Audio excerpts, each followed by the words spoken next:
Praise the Lord. தேவனுக்கு மகிமை உண்டாவதாக. ஆண்டவரும் இரட்சகருமாய் இருக்கிற இயேசு கிறிஸ்துவின் நாமத்தினாலே இந்த காலவேளையில் உங்கள் யாவரையும் நான் வாழ்த்துகிறேன். இந்த நாளுக்கான தேவனுடைய வார்த்தை சங்கீதம் 118 அதிகாரம் 25 வசனம்.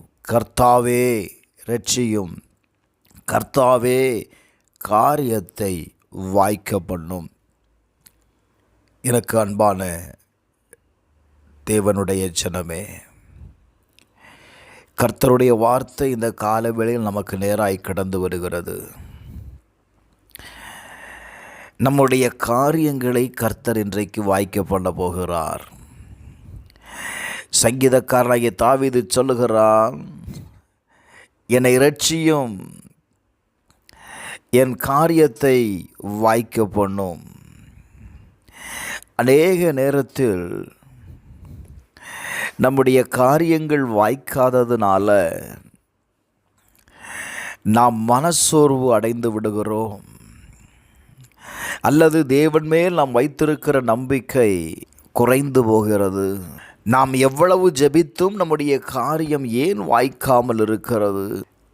அவன் சொல்லுகிறான், சங்கீதம் 90:17 வசனத்தை வாசிக்கும்போது, எங்கள் தேவனாகிய ஆண்டவரின் பிரியம் எங்கள் மேல் இருப்பதாக, எங்கள் கைகளின் கிரியைகளை எங்களிடத்தில் உறுதிப்படுத்தும்.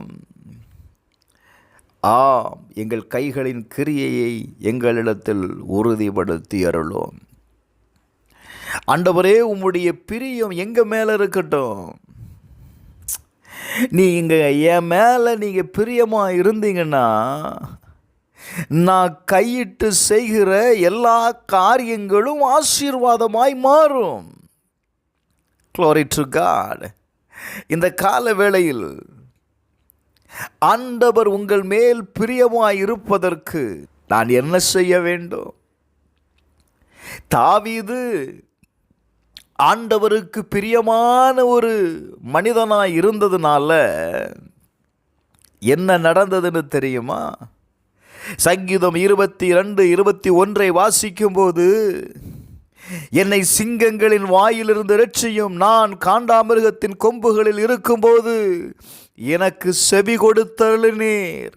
அவன் சொல்லுகிறான், சிங்கத்தின் வாயிலிருந்து என்னை இரட்சித்த தேவன் காண்டாமிருகத்தின் கொம்புகளில் இருக்கும்போது நீர் எனக்கு செவி கொடுத்திரல. Glory to God. இப்போ என் காரியத்தை வாய்க்க பண்ணும். ஆண்டவர் தாவீதை தன்னுடைய இருதயத்திற்கு ஏற்றவனாய் பார்க்கிறார். இந்த கால வேளையில் கர்த்தர் உங்களை தன்னுடைய இருதயத்திற்கு ஏற்றவராய் பார்க்கிறாரா?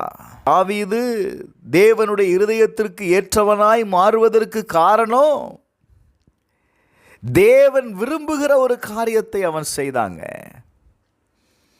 எப்போவுமே நம்ம பிள்ளைங்க நம்ம விரும்புகிற காரியத்தை செய்யும் பொழுது நமக்கு ஒரு மகிழ்ச்சி, நமக்கு ஒரு சந்தோஷம். அந்த பிள்ளை மீது அளவு கடந்த ஒரு பாசத்தை நம்ம வைக்கிறோம் அல்லவா? அதை போல தேவன் நம்ம மேலே பிரியமாக இருப்பதற்கு நான் என்ன செய்யணும்? வேதம் சொல்லுகிறது, அவர் துதிகளின் மத்தியில் வாசம் செய்கிற தேவன்.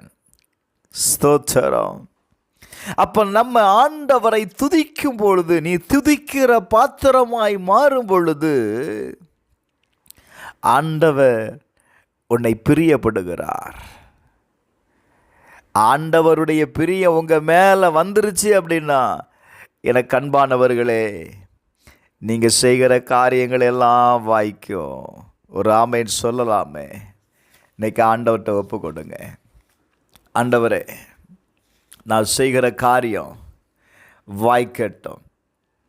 சங்கீதம் 1:3 வசனம் சொல்லுகிறது, அவன் நீர்க்கால்களின் ஓரமாய் நடப்பட்டு தன் காலத்தில் தன் கனியை தந்து இலையுதிராதிருக்கிற மரத்தை போல் இருப்பான்.